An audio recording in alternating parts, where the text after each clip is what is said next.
नेपाल में बांग्लादेश जैसा क्या तख्ता पलट होने जा रहा है। युवाओं की 5 कौन सी मांगे हैं जिसको लेकर नेपाल इस वक्त जल रहा है, आइए आपको बताती हूं। देखिए, नेपाल में युवाओं का आंदोलन जारी है। ऐसे में कयास लगाए जा रहे हैं कि वहां बांग्लादेश जैसा क्या तख्ता पलट हो सकता है। हिंसा में कई लोगों की मौत अभी तक दर्ज कर ली गई है। हालांकि आपको यह भी बता दूं कि सोमवार की शाम में जो बैन लगाया गया था ऐप पर, वो वापस ले लिया गया। सरकार ने युवाओं से प्रदर्शन वापस लेने की अपील की। हालांकि युवाओं का इस पर कहना है कि आने वाले दिनों में प्रदर्शन को और तेज कर दिया जाएगा। मैं आपको बता देती हूँ पूरी खबर क्या है। दरअसल वहां कुछ सोशल मीडिया ऐप पर बैन लगाया गया और यही वहां के जो जेन जी हैं उन्हें नागवार गुजरा। फिर क्या था, युवा तादाद में सड़कों पर उतरे और उसके बाद जबरदस्त प्रदर्शन हो गया। और सड़कों पर जो युवा उतरे, 5 मुख्य मांगे उनके निकलकर सामने आ गई। वो चाहते हैं कि प्रधानमंत्री केपी ओली इस्तीफा दे दें और जल्द चुनाव कराए जाएं। सरकार के खिलाफ प्रदर्शन कर रहे लोगों का कहना है कि ओली सरकार का जो समय है वो अब खत्म हो चुका है और इसीलिए वो 5 अहम मांगे कर रहे हैं। संसद को भंग कर दिया जाए,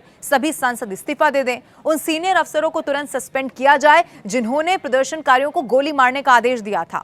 एक अंतरिम सरकार बनाई जाए और अंतरिम सरकार के तहत जल्द से जल्द चुनाव कराए जाएं। सरकार के खिलाफ जनता की मांगों का एक पोस्टर बकायदा वायरल हो गया है, जिसमें यह कहा गया है कि संसद ने जनता का जो विश्वास है वो खो दिया है।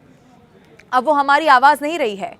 8 सितंबर को हर जान के लिए, हर छीनी हुई उम्मीद के लिए हम आवाज उठाएंगे, हम और मजबूत होंगे। आपने लोकतंत्र का वादा किया था लेकिन भ्रष्टाचार और तानाशाही दी।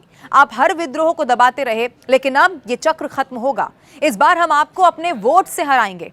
आपको मैं बता दूं कि नेपाल के युवाओं में भ्रष्टाचार, बेरोजगारी और आर्थिक मंदी को लेकर गुस्सा फूटा है। हजारों युवाओं ने सोशल मीडिया बैन के खिलाफ प्रदर्शन किया। हिंसक प्रदर्शन में अब तक 21 लोगों की मौत हुई। सरकार ने बैन तो हटा लिया लेकिन सूत्रों के मुताबिक प्रधानमंत्री केपी ओली इस्तीफा देने की योजना फिलहाल नहीं बना रहे और यही मांग की जा रही है। इनफैक्ट अब तो खबर यह भी आ गई है कि हो सकता है कि वो मुल्क ही छोड़ दें, दुबई चले जाएं इलाज के नाम पर।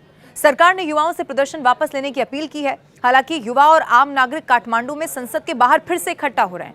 उन्होंने विरोध प्रदर्शन तेज करने की बात कही है और अब जब मैं आपसे बात कर रही हूं तब की स्थिति भी आपके सामने रख देती हूं। 3 मंत्री अभी तक इस्तीफा दे चुके हैं, जिसमें गृह मंत्री शामिल हैं, स्वास्थ्य मंत्री का इस्तीफा हो गया है, कृषि मंत्री ने भी इस्तीफा दे दिया है। लेकिन अब जो प्रदर्शनकारी हैं, क्योंकि शुरू तो जरूर यहां पर हुआ, हालांकि अलग अलग चीजों को लेकर, चाहे वो भ्रष्टाचार हो या बेरोजगारी हो, उनके मन में गुस्सा पहले ही था। लेकिन ऐप जब बैन की गई, जब पाबंदी लगाई गई सोशल मीडिया पर, तो ये गुस्सा फूट पड़ा, वो सड़कों पर उतर गए।